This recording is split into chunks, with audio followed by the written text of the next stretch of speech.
सभी दोस्तों को नमस्कार। द सोलो ड्रिफ्टर की ओर से आप सभी का एक बार फिर से हार्दिक स्वागत है।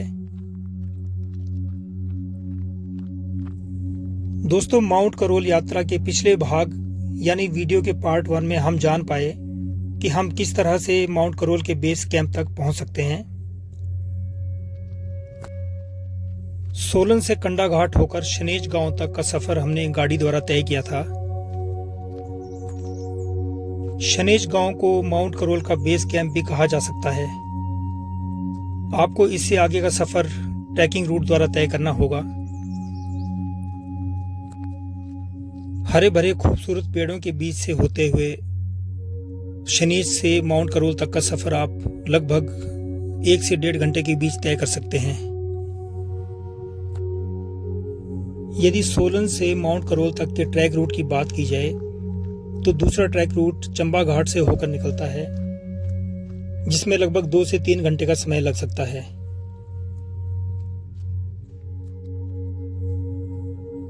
इस वीरान जंगल में चलते हुए आप रास्ता ना भटकें, इसके लिए मंदिर ट्रस्ट, पंचायत और ग्रामीणों ने मिलकर छोटे छोटे साइन बोर्ड लगाए हैं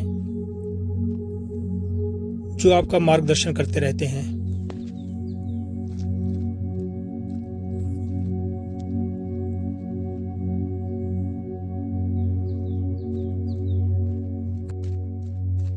देवदार और बान के हरे भरे पेड़ों के बीच से होता हुआ आपका सफर कब कट जाता है और आप कब माउंट करोल पहुंच जाते हैं, यकीन मानिए आपको पता ही नहीं चलता।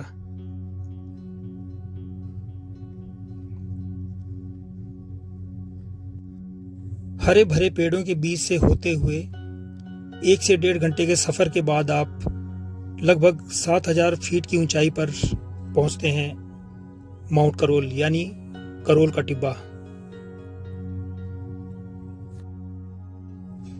करोल पहुंचकर सबसे पहले बने एक भव्य और खूबसूरत मंदिर में माथा टेकने के बाद हम बढ़ते हैं रहस्यमयी गुफा की ओर, जिसके लिए माउंट करोल को जाना जाता है। दोस्तों, यूं तो हिमालयन पर्वत श्रृंखलाओं में बहुत सी गुफाएं पाई जाती हैं, लेकिन यदि माउंट करोल में बनी पांडव गुफा की बात की जाए तो यह हिमालयन श्रृंखलाओं में सबसे लंबी गुफाओं में से एक है। ऐसा कहा जाता है कि इस गुफा का दूसरा छोर हरियाणा के पिंजौर शहर में मिलता है। महाभारत युग से इस गुफा को जोड़कर देखा जाता है। कहा जाता है कि भीष्म पितामह ने इस गुफा का निर्माण करवाया था। शकुनी द्वारा पांडवों का वध करने के लिए षड्यंत्र रचा गया था, जिसके लिए भीष्म पितामह ने इस गुफा का निर्माण करवाया और पांडवों को सुरक्षित पिंजौर से करोल तक पहुंचाया था। मैंने पुजारी जी से बात की तो उन्होंने बताया कि इस गुफा के अंदर बहुत से जहरीले सांप, बिच्छू और पक्षी पाए जाते हैं, इसलिए जब भी हम इस गुफा में प्रवेश करें तो बेहद सावधानी की जरूरत है। गुफा के भीतर मेरे वीडियो बनाने के आग्रह पर पुजारी जी का कहना था कि मैं भले ही वीडियो बना लूं, लेकिन अंदर किसी भी वस्तु को हाथ ना लगाऊं और ना ही कोई ऐसी छेड़खानी करूं जिससे इस गुफा को किसी तरह का नुकसान पहुंचे। गुफा के प्रवेश द्वार से मात्र कुछ ही दूरी तक लाइट की व्यवस्था है। उसके बाद बहुत ज्यादा अंधेरा होने के कारण मैं इतना अच्छा वीडियो नहीं बना पाया, इसके लिए मुझे खेद है।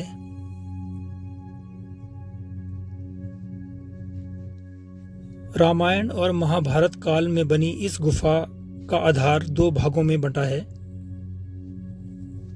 पहला इसकी आस्था को लेकर और दूसरा वैज्ञानिक सिद्धांतों को लेकर है। यदि वैज्ञानिक आधार पर बात की जाए तो जमीन के अंदर होने वाले केमिकल रिएक्शन की वजह से इस गुफा का आकार अब धीरे धीरे छोटा होता जा रहा है। वहीं दूसरी ओर यदि पुरातन दृष्टि और आस्तिक आधार पर बात की जाए तो ऐसा माना जाता है कि इस गुफा की लंबाई करोल से पिंजौर तक लगभग 60 किलोमीटर के आसपास है।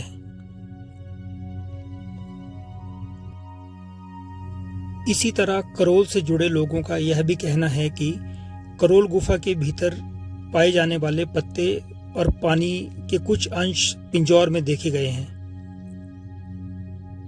इससे यह जाहिर होता है कि करोल का दूसरा रास्ता पिंजौर होकर निकलता है। शिवरात्रि और साल के कुछ तय समय में यहाँ हर साल मेला लगता है, जिसके लिए भारी तादाद में लोग आसपास से आते हैं।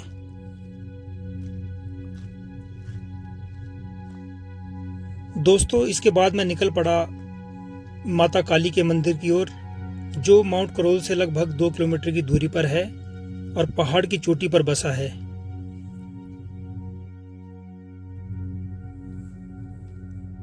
दोस्तों, माता के मंदिर की ओर मैं अकेला ही बढ़ता जा रहा था। रास्ते में चिड़ियों के चहचहाने के अलावा मुझे और भी कुछ भी सुनाई नहीं दिया और ना ही कोई मिला।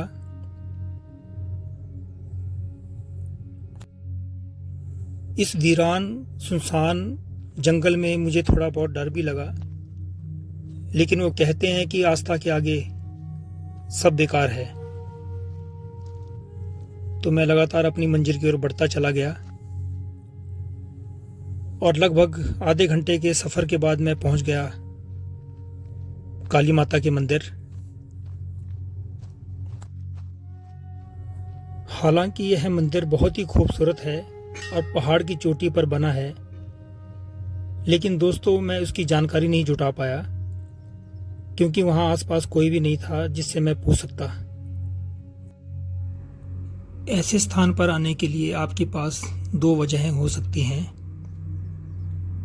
पहली वजह आस्था है और दूसरी इतिहास की जानकारी। इसमें कोई संदेह नहीं कि हमारा इतिहास एक बहुत ही समृद्ध इतिहास रहा है, इसलिए आपको जरूर यहाँ जाना चाहिए।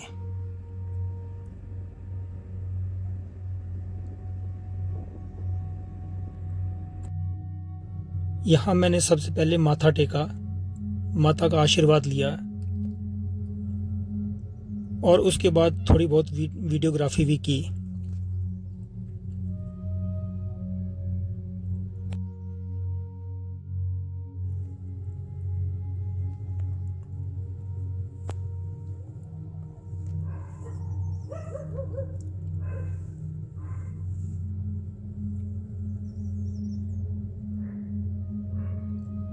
इस ऊंचाई पर बसे मंदिर से एक और आप देख सकते हैं हिमालयन पर्वत श्रृंखला में बर्फ से ढके पहाड़ और दूसरी ओर सिरमौर में बसे चूड़धार का बेहद खूबसूरत नज़ारा। और ऐसा भी कहा जाता है कि तीसरी ओर देखने पर आप मैदानी इलाकों के कुछ एक भाग देख सकते हैं। दोस्तों, उसके बाद मैं वापस चल पड़ा अपने घर की ओर, लेकिन मंदिर के द्वार के पास ही मुझे कूड़े का ढेर नजर आया। ये बहुत गलत बात है। कूड़ेदान होते हुए हम लोग कूड़े को इधर उधर फेंकते हैं, जो हमारे पर्यावरण के लिए बिल्कुल भी ठीक नहीं है।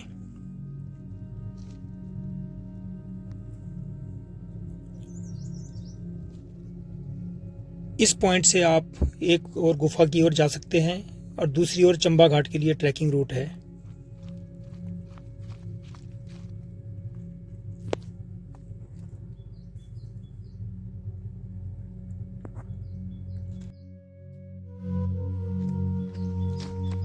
तो एक बहुत ही सुखद और बहुत ही रोमांचक यात्रा थी मंदिर की।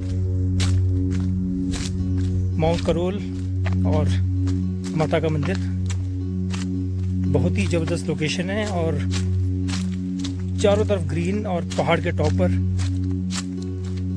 मैं सभी दोस्तों से आग्रह करूंगा कि जब भी कभी मौका मिले तो एक प्लान कीजिए आप लोग इस धार्मिक प्लेस पे आने का। लेकिन यहाँ आने के लिए मंशा भी धार्मिक होनी चाहिए। ये कोई टूरिस्ट प्लेस नहीं है और ना ही यहाँ पर गंदगी वगैरह फैलानी चाहिए। मैंने कुछ एक लोगों को देखा है यहाँ पर बहुत कचरा इकट्ठा किया है बिल्कुल मंदिर के गेट के पास, वो बहुत गलत है। हम लोगों को थोड़ा ध्यान रखना चाहिए और आप लोग आइए और भगवान के साक्षात दर्शन कीजिए। तो सभी दोस्तों को नमस्कार, जल्दी मुलाकात होगी आपसे। और अगर आपको मेरा ये कंटेंट अच्छा लगे तो प्लीज़ सब्सक्राइब कीजिएगा और मिलते हैं जल्दी एक नए ब्लॉग के साथ। तब तक के लिए नमस्कार।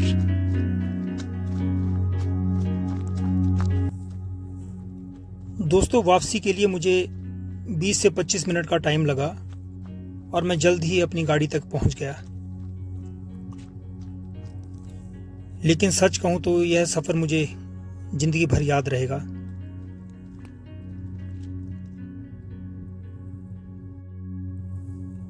दोस्तों, हम कल्पना भी नहीं कर सकते कि हिमाचल प्रदेश में इतने खूबसूरत जगह होने के बाद भी हम लोग यहाँ वहाँ भागते रहते हैं। मेरा मानना है पर्यटन की दृष्टि से हमें इस पर काम करने की बहुत ज़्यादा ज़रूरत है।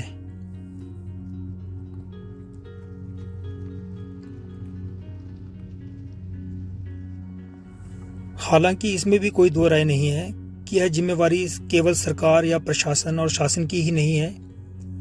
हमारा भी यह दायित्व बनता है कि हम भी इस खूबसूरत जगह को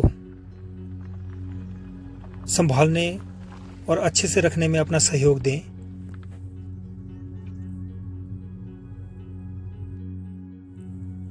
दोस्तों, मैं आशा करता हूं कि माउंट करोल की इस यात्रा में यह दूसरा भाग आपको पसंद आया होगा। आपसे आग्रह है, यदि अच्छा लगे तो प्लीज़ मेरे चैनल को सब्सक्राइब कीजिएगा और लाइक और शेयर भी कीजिएगा। आप सभी का बहुत बहुत धन्यवाद और शुभकामनाएं।